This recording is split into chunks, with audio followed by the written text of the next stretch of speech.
Oi, pessoal! Olha, a linguagem jurídica por trás dos impostos no Brasil, a gente sabe, pode parecer um verdadeiro labirinto. Mas e se a gente pudesse transformar toda essa complexidade numa ferramenta simples e prática? Inspirados pela clareza da aula do professor Adson da Costa, a gente vai fazer exatamente isso hoje: desmistificar o Simples Nacional. Vamos decifrar passo a passo como calcular a alíquota efetiva de imposto. Bora começar? Bom, este aqui é o nosso roteiro. A gente começa entendendo o tamanho do desafio, depois apresenta a solução, que é o simples, aí a gente domina a fórmula-chave para esse cálculo e, claro, vamos aplicar tudo num exemplo bem prático até chegar no valor final do imposto a pagar. Antes de qualquer coisa, é super importante entender o cenário. Por que, afinal, existe um regime como o Simples Nacional? A resposta, como muitos já imaginam, está na enorme complexidade do nosso sistema de impostos. Este slide aqui resume dores que todo empreendedor conhece muito bem. É uma combinação de impostos altos, uma infinidade de regras, muita burocracia. Tudo isso torna um ambiente de negócios um verdadeiro desafio, principalmente para quem está começando ou tem uma empresa menor. E é justamente para tentar aliviar esse peso que o Estado criou uma alternativa. Vamos entender agora como o Simples Nacional entra como uma solução para esse problema todo. O nome já entrega o jogo, né? Simples. A ideia central do programa é essa mesma: juntar vários tributos numa guia só e, com isso, simplificar a vida de micro e pequenas empresas. Agora vamos aos pilares do sistema.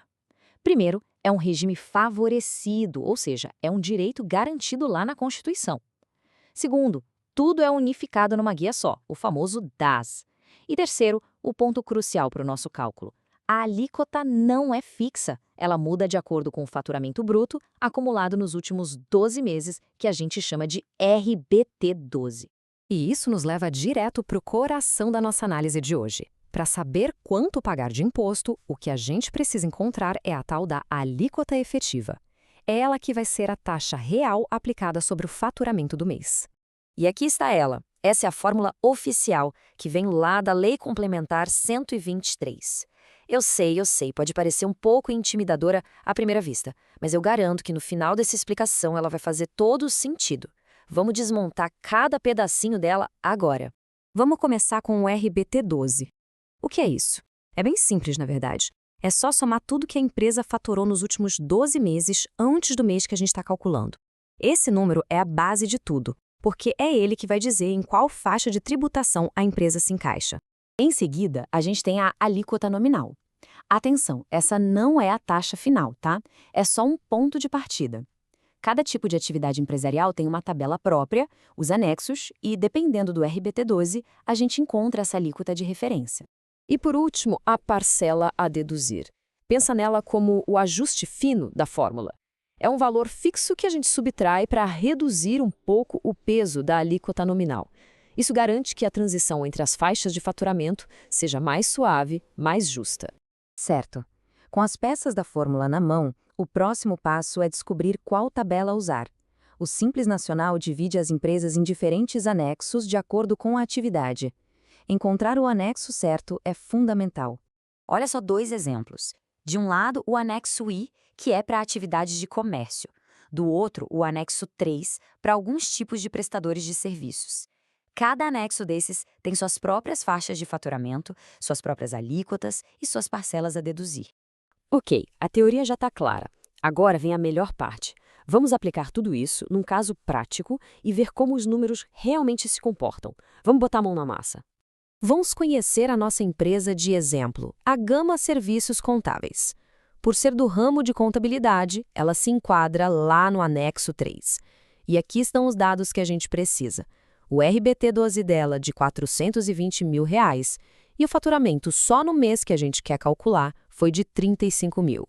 O primeiro passo é pegar esse RBT12 de 420 mil e procurar na tabela do anexo 3. Como a gente pode ver, ele cai certinho na terceira faixa. E o que isso nos diz? Que a alíquota nominal é de 13,5% e a parcela a deduzir é de 17.640.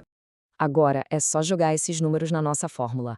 Passo 1. A gente multiplica o RBT12 de 420 mil pela alíquota nominal de 13,5%. Passo 2. Desse resultado, a gente subtrai a parcela a deduzir. E passo 3, a gente divide esse novo valor, de novo, pelo RBT12. E pronto, o resultado é 9,30%. Essa é a nossa alíquota efetiva. Repara só como ela é menor que a alíquota nominal de 13,5%.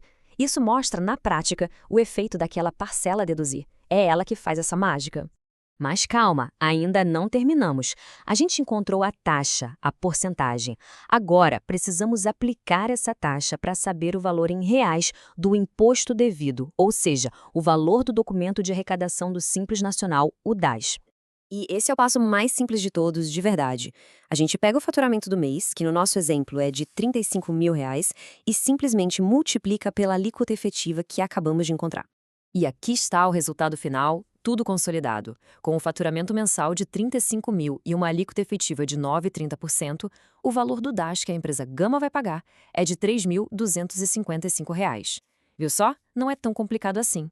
E o ponto mais importante aqui vai além da matemática. Dominar esse cálculo transforma uma obrigação fiscal chata numa ferramenta de gestão. Saber prever o imposto a pagar permite um planejamento financeiro muito mais inteligente e estratégico. Para encerrar, fica a reflexão. Uma vez que um processo que parecia tão complexo é quebrado em partes lógicas, a confiança para encarar outros desafios da gestão aumenta. O que antes parecia um obstáculo gigante, agora pode ser visto como só mais um número para gerenciar.